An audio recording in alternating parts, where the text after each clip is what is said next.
के परी लागेलू। अच्छा फूल रसा भरल रस भरी लागेलू।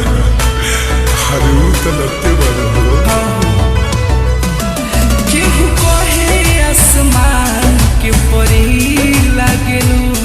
फूल रसा भरल रस भरी लागेलू।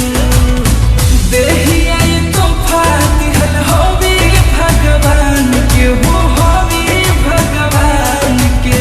अरे तो सुनो ई झुमका तोहरा कान के दुश्मन बा हमरा जान के। अच्छा अरे हाँ हो ए ई झुमका तोहरा कान के दुश्मन बा हमरा जान के। चल हटा। अरे कहाँ जाए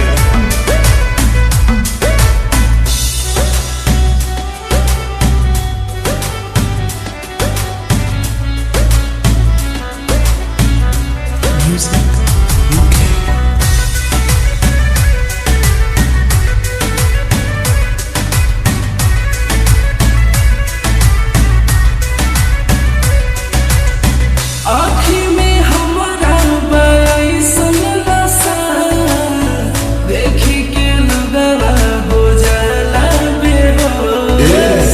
उठा के लाली में गजबे पलाई हो गइल मना हमारे घर रोज।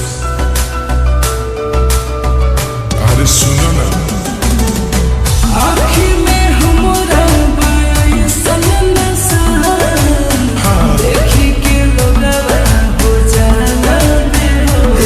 आय हाय उठा के लाली में गजबे पलाई हो गइल मना हमारे घर रोज। भीख लगे कहाँ तो चांदो आसमान। अच्छा चांदो आसमान के। सच में कहो ई झुमका तोहरा कान के दुश्मन बा हमरा जान के।